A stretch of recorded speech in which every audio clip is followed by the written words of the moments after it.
Shalom saudara-saudara yang dikasihi Tuhan, selamat berjumpa kembali dalam God's News Channel. Saya berharap setiap saudara dimanapun saudara berada dalam kondisi yang sehat, kondisi yang baik, dan senantiasa diberkati oleh Tuhan. Baik, mari kita sama-sama mempersiapkan hati dan pikiran kita untuk mendengar dan merenungkan kebenaran firman Tuhan. Terlebih dahulu mari sama-sama kita berdoa. Tuhan Yesus, kami datang mengucap syukur pada kesempatan hari ini Tuhan. Kami dianugerahkan kekuatan kesehatan daripada Tuhan. Dan pada kesempatan ini bersama-sama kami merendahkan hati kami untuk mendengarkan dan merenungkan kebenaran firman-Mu. Firman-Mu adalah kekuatan bagi kami, firman-Mu adalah penghibur bagi kami. Oleh sebab itu ya Tuhan, berikanlah pengertian kepada kami agar kami dimampukan untuk menghidupi setiap firman yang datang dalam kehidupan kami. Dalam nama Tuhan Yesus Kristus kami berdoa, kami sambut firman Tuhan. Amin. Baik, kekasih Tuhan, pembaca kita pada hari ini terambil di dalam Kejadian pasal yang ke-6, ayat yang ke-6. Firman Tuhan berkata, "Maka menyesallah Tuhan bahwa Ia telah menjadikan manusia di bumi, dan hal itu memilukan hatinya."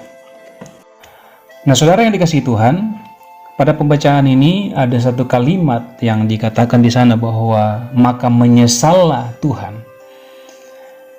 Apa yang membuat Tuhan menyesal, saudara? Karena hatinya tersakiti oleh ulah atau perbuatan manusia yang telah diciptakannya. Saudara yang dikasihi Tuhan, biasanya penyesalan akan terjadi ketika ada suatu pengharapan yang besar yang tidak sesuai dengan harapan. Penyesalan itu biasanya terjadi ketika sesuatu yang sangat-sangat kita harapkan tiba-tiba meleset jauh dari apa yang kita harapkan. Sama sekali bahkan tidak mengenai atau mendekati sasaran. Harapannya supaya bisa beruntung banyak, malah terjadi rugi banyak. Atau mungkin harapannya bisa menjadi pemenang, bisa menjadi juara satu, tetapi malah yang terjadi tidak mendapatkan juara sama sekali. Nah, itulah yang dirasakan oleh Tuhan, saudara. Ia menginginkan atau menaruh harapan besar bahwa manusia akan hidup sesuai dengan rancangannya, menjadi makhluk yang kemudian bisa menyatakan kemuliaan Tuhan di bumi. Namun yang terjadi adalah sebaliknya, saudara. Manusia hidup di dalam kejahatan, manusia hidup jauh di luar daripada harapan Tuhan. Nah, saudara yang dikasihi Tuhan, kita perlu ingat bahwa kejatuhan manusia terjadi pertama kali di Taman Eden. Tetapi di sana kita tidak mendapatkan bahwa ada kekecewaan Tuhan di sana. Sekalipun mungkin memang tidak dituliskan di sana, tetapi kita bisa melihat bahwa ada satu perbedaan. Sepertinya masih ada dispensasi, masih ada keringanan daripada Tuhan, sehingga pada saat itu Tuhan hanya mengusir manusia dari Taman Eden. Nah, saudara, apa yang menjadi sumber kekecewaan Tuhan atas manusia? Apakah manusianya? Tentu bukan.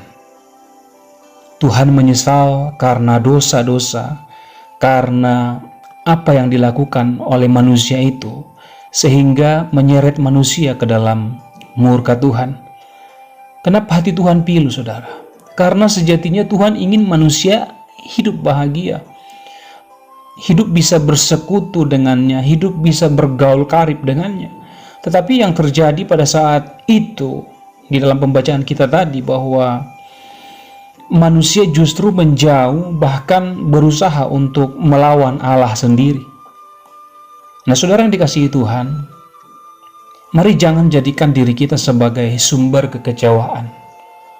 Mungkin orang-orang yang di sekitar kita, ya, sumber kekecewaan bagi keluarga kita, sumber kekecewaan bagi sahabat-sahabat kita, atau orang-orang yang kita kasihi. Terutama jangan menjadikan diri kita sebagai sumber kekecewaan bagi Tuhan. Kenapa, saudara? Karena tidak ada obat. Tidak ada obat ketika Tuhan sudah kecewa atas kehidupan kita.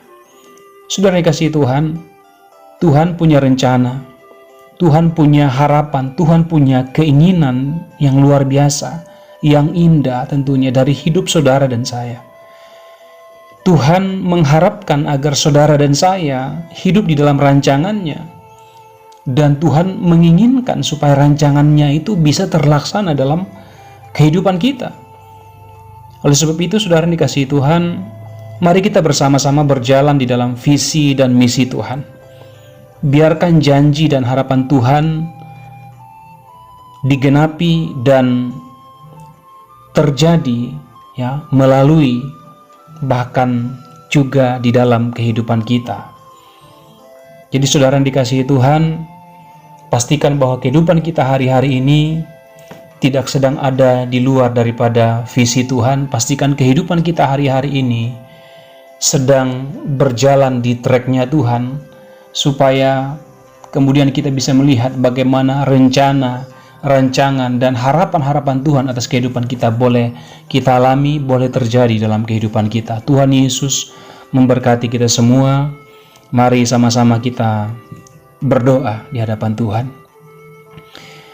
Tuhan Yesus, kami mengucap syukur untuk firman yang Kau sampaikan kepada kami pada hari ini, Tuhan, bahwa sesungguhnya Tuhan punya maksud yang mulia ketika Tuhan menciptakan kami.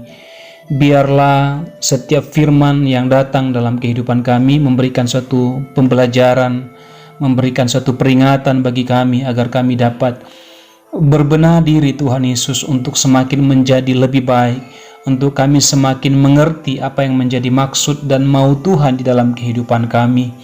Terima kasih Tuhan, biarlah kiranya kehidupan kami tidak menjadi sumber penyesalan Tuhan karena Tuhan sudah menciptakan kami, tetapi biarlah ya Bapa, kehidupan kami boleh menggenapi setiap rencana Tuhan di dalam kehidupan kami. Apa yang Tuhan harapkan, biarlah itu terjadi dalam kehidupan kami. Tuhan, tolong setiap kami umat-Mu yang mendengarkan kebenaran firman Tuhan ini.